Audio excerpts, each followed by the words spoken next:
In 1993, Mario Lemieux shocked the world and came back from cancer treatment.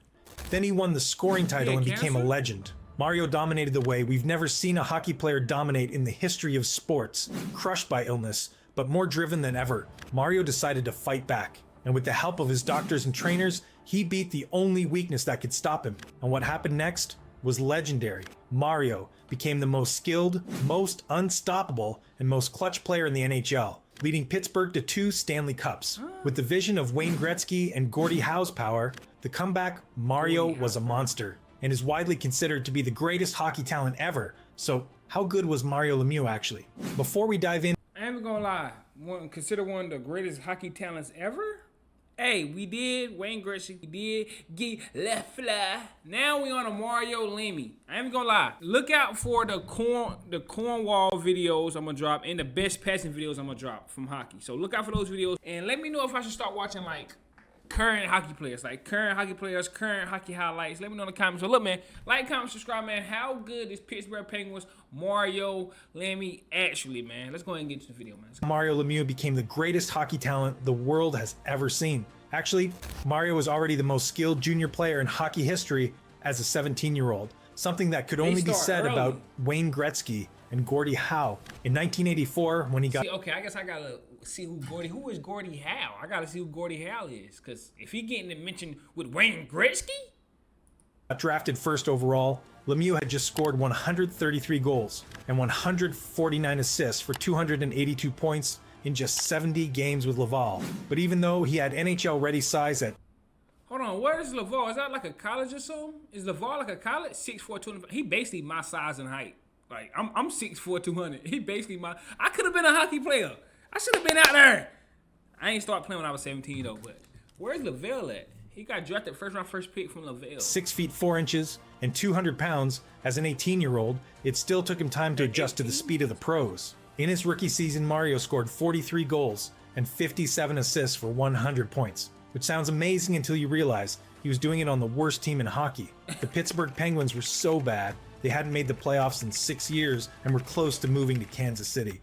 But then Mario got introduced to Bob Johnson, a college coaching legend who became one of the most important people in his career. Johnson completely changed Mario's approach to the game, teaching him how to use his size in traffic and how to slow the game down with his vision. The improvement in Mario's core strength and hockey sense was massive, and his point totals reached new heights. Around 1988, when Lemieux won his first scoring title, it seemed like he was playing a completely different sport than everyone else on the ice. He could score from impossible angles and thread passes through 3 defenders like they weren't even there. However, the Penguins could never manage to build a proper team around Mario. In the 1989 playoffs, despite a monster performance from Lemieux with 19 points in 11 games, Pittsburgh lost to Philadelphia in the first round. In 1990, Mario won another scoring title with 123 assists, the most ever by a center. But the playoffs brought more disappointment with the Pens, losing to the Rangers in the first round again.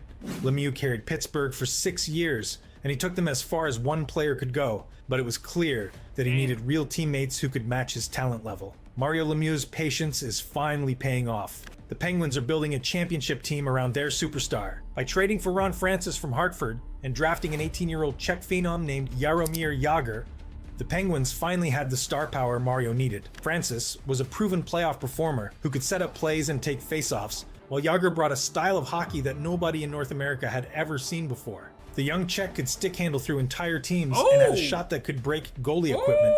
But even though it looked perfect on what was that? Stick handle through entire teams and had a shot that could break goalie equipment. But even though it looked perfect on paper, building chemistry with these new pieces wasn't easy. Mario was used to doing everything himself. Francis needed time to understand Mario's unique vision, and Jágr was still learning English and adjusting to the smaller North American rinks. The media was calling them the most talented forward line in hockey history, and everyone expected them to dominate right away. We're not just trying to make the playoffs anymore. We're built to win the Stanley Cup this year, and everyone knows it. But hockey doesn't work that way. Even with all that talent, the Penguins struggled early in the playoffs, barely beating New Jersey in the first round, and needing 7 games to get past Washington in the second round. Mario was frustrated because he thought having better teammates would make everything easier, but instead the pressure was higher than ever. The hockey world was watching to see if the most skilled player in the game could finally put it all together with a championship caliber supporting cast. through The the legs. 1991 playoffs started terribly for Pittsburgh. Mario was dealing with a herniated disc in his back that made it painful just to tie his skates. Against New Jersey, Lemieux could barely bend over to pick up loose pucks, and fans were wondering if his back problems would end their cup hopes before they really started. But then, something clicked in the conference finals against Boston. Mario found a way to play through the pain, and suddenly the chemistry with Francis and Jagr was perfect. Lemieux scored 44 points in 23 playoff games, including 40, that's 2 a game. That's basically 2 a game. 12 goals in the final 2 rounds as Pittsburgh won their first Stanley Cup. 12 Mario goals? was finally a champion, but the back pain was getting worse every day. The celebration didn't last long. By December 1991, Mario's back problems had become unbearable. Damn. He was missing shifts during games because spasms would lock up his entire spine, and some nights he couldn't even get out of bed. The herniated disc was pressing on nerves, causing shooting pain down his legs that made it impossible to skate at full speed. Lemieux tried everything: painkillers, cortisone shots, stretching routines, but nothing worked. I honestly didn't know if I'd ever play hockey again. There were days when I couldn't walk to the mailbox without my back seizing up. For the first time in my life, I thought my career might be over at 26 years old. The surgery was supposed to fix everything, but Mario's recovery was slower than anyone expected. He spent months doing basic rehab exercises that would have been easy for a normal person, but were agony for someone with his back condition. The team's medical staff had to completely rebuild his training routine, focusing on core strength and flexibility instead of power and speed. When Mario finally returned for the 1992-93 season, he was a different player. He couldn't take the big hits anymore, so he learned to avoid contact and use his stick reach to stay away from defenders. The explosive acceleration was gone, but his hockey sense was better than ever because he had to think 2 plays ahead to compensate for his reduced mobility. Lemieux averaged over 2 points per game that season, despite playing through constant pain, proving that his mind for the game was even more dangerous than his physical tools had ever been. On January 12, 1993, Mario Lemieux shocked the hockey world with an announcement that nobody saw coming. At 27 years old, and in the middle of the best season of his career, Mario revealed he had Hodgkin's lymphoma, a form of cancer that required immediate radiation treatment. The hockey community was stunned. Damn, he was 27? He was 27? Damn, but the worst stuff happened to the young people, bruh. Here was the most talented player in the game, finally healthy after his back surgery, and now he was facing a life-threatening illness. Mario had to leave the team immediately to begin radiation treatments that would last 2 months, missing 24 games during what should have been his prime. The treatment was brutal. Mario lost 12 pounds and felt constantly tired and weak.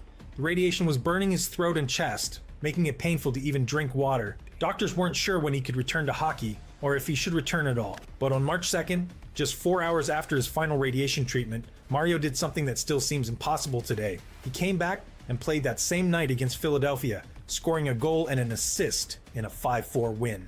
The crowd gave him a 4-minute standing ovation before the game even started. What happened next was the greatest individual performance in NHL history. Despite missing 24 games, Mario went on an absolute tear, scoring 56 points in his final 20 games of the regular season. He was averaging nearly 3 points per game while still dealing with the effects of cancer treatment. Mario won the scoring title with 160 points, beating out Pat LaFontaine, who had played 20 more games. He also won the Hart Trophy as league MVP, becoming the first player ever to win it while missing significant time. Hold on.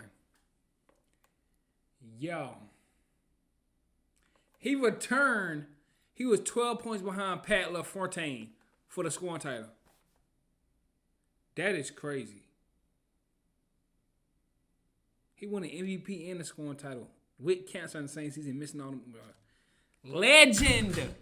I ain't gonna lie. Guy Lafleur won. I don't know. Due to I'm not illness, gonna compare, Mario was shooting around that's 23% That's and creating scoring chances that defied physics, all while his body was still recovering from radiation. Game 1 against New Jersey, he scored the overtime winner with a backhand shot that went top shelf. Game 4 against the Islanders, down 3-2 with 2 minutes left, Mario scored twice in 63 seconds to force overtime, then won it with another goal. In the conference finals against Boston, Mario had 8 goals in 4 games, including a hat trick in the finals against Boston. Mario had 8 goals in 4 games. Why he try to kick it? Why he ain't just hit it with his puck? Why he try to kick it? Somebody let me know in the comments, why did he try to kick the puck? Including a hat trick in the clinching game where he scored 3 different ways. wrist shot, backhand, and a deflection. Every time Pittsburgh needed a big goal, Mario was there, playing through exhaustion and pain that would have ended most players' seasons. The Stanley Cup Finals against Chicago was Mario's masterpiece. In Game 1, he scored in the final minute to tie the game, then won it in overtime. Game 4 was the clincher, and with the cup on the line, Mario scored 2 goals in the third period to seal Pittsburgh's second championship in 3 years. When the final buzzer sounded, Mario collapsed on the ice from pure exhaustion, then was helped to his feet by his teammates. He had played just 60 games that season due to cancer, but still led the playoffs in scoring with 35 points in 24 games. The image of Mario lifting the Stanley Cup while wearing a bandana to cover his hair loss from treatment became one of the most emotional moments in sports history. Bro, Mario, bro. You a legend. I need that 66 jersey now. Beat cancer, won championship, MVP, scoring title. We're not beat cancer, going through cancer.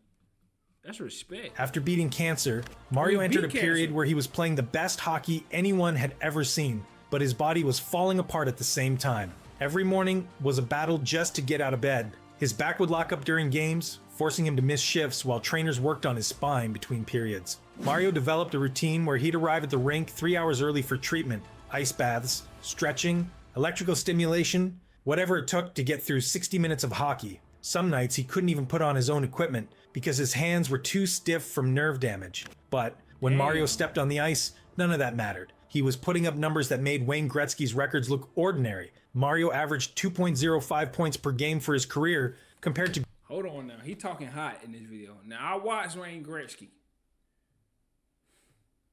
He said he was making Wayne Gretzky numbers look ordinary. Wayne Gretzky had 8 MVPs in a row.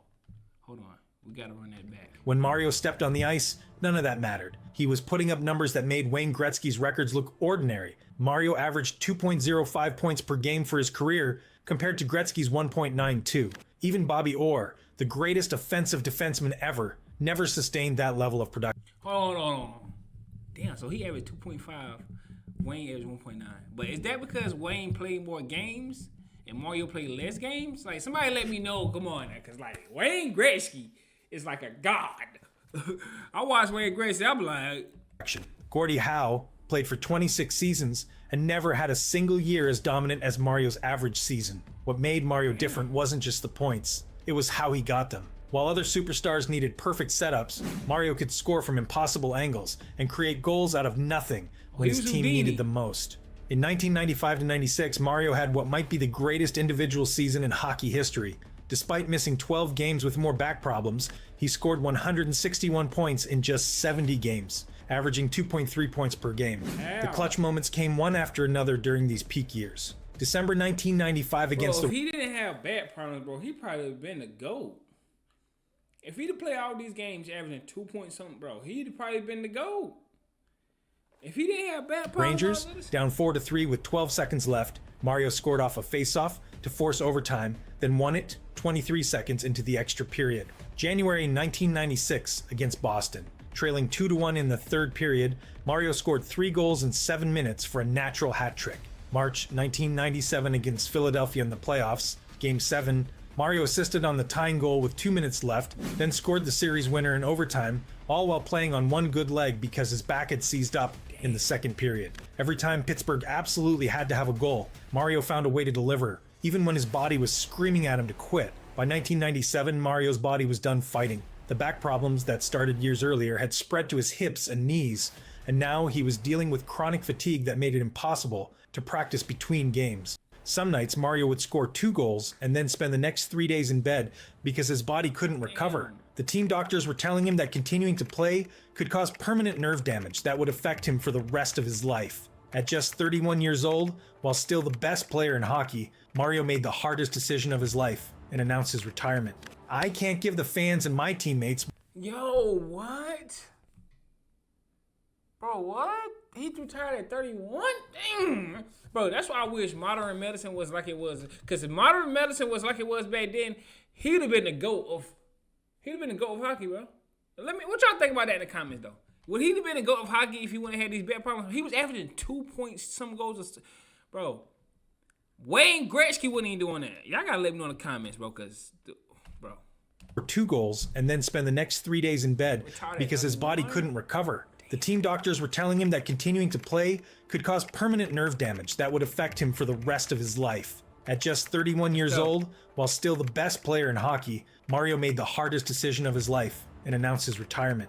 I can't give the fans and my teammates what they deserve anymore. My body won't let me play the way I know how to play. Mario walked away from hockey while he was still averaging over 2 points per game, something that had never happened before in sports history. But instead of disappearing, Mario did something even more shocking. He bought the Pittsburgh Penguins. The team was bankrupt and about to move to Kansas City, so Mario converted the $20 million in unpaid salary they owed him into ownership of the franchise. Unpaid salary? Whoa, hold on. See, hold on. Why wasn't they paying him, though? Hold on. So he was playing all them years. How much was he getting paid? Like, how did they owe him $20 million? $20 million? Like, was he just taking, what was he getting paid? I want somebody let me know in the comments, how much was he getting paid a year? How much was his contract was? And why wasn't they paying him? I know they said he was going bankrupt, but still. Fuck. Like, why wasn't he trying to get that paper? Happened before in sports history. But instead of disappearing, Mario did something even more shocking. He bought the Pittsburgh Penguins. The team was bankrupt and about to move to Kansas City, so Mario converted the $20 million in unpaid salary they owed him into ownership of the franchise. He literally saved Pittsburgh hockey by becoming the boss. For 3.5 years, Mario stayed retired, focusing on running the team and recovering his health. But in December 2000, at age 35, he shocked the world again by making a comeback. Mario's first game back was against Toronto, and he looked like he had never left. 2 goals and an assist in a 5-0 win, skating circles around players who were 10 years younger. Over his comeback season, Mario averaged 1.8 points per game, despite being retired for nearly 4 years. He was still faster and smarter than everyone else on the ice, proving that pure talent doesn't just disappear. Mario played 3 more seasons after his comeback, making the playoffs each year and showing flashes of his old dominance. But the back problems never went away, and by 2006, Mario knew it was really time to hang up his skates for good. This time, he retired on his own terms as team owner and captain, having proved that even a broken down version of Mario Lemieux was still better than almost everyone else in the NHL. After retiring, Mario became the team owner and saved Pittsburgh hockey. That later period marked Mario as a successful businessman who brought 2 more Stanley Cups to Pittsburgh as an owner. However, it was those playing years where Mario was at his absolute peak. His skill and hockey sense reached a level that hadn't been reached by anybody else before or since, as we have never seen a 6'4" center move that smoothly, score that easily, and create plays like that for a full career while fighting cancer and back problems. It was like somebody combined Wayne Gretzky's vision, Gordie Howe's power, Bobby Orr's skating, Maurice Richards' clutch gene, and Mario's own unique style in one player. Clutch gene. Hold on, let me see. Hold on, let's go back. It was like somebody combined Wayne Gretzky's vision, Gordie Howe's power, Bobby Orr's skating. Bobby Orr skating. So he must be one of the best skaters of all time, huh? Bobby Orr. Maurice Richards' clutch. Maurice Richard. Gene and Mario's own unique style in one player. If Mario had stayed healthy his whole career, he would have shattered every NHL record, and hockey would look completely different today. Thank you for watching. That's what I'm asking. If he would have stayed healthy, back good, no cancer, he was averaging 2 goals a game. I think he would have broke Wayne Gretzky records, bro. I mean, 2 scores a game is like almost impossible. Like, bro, what?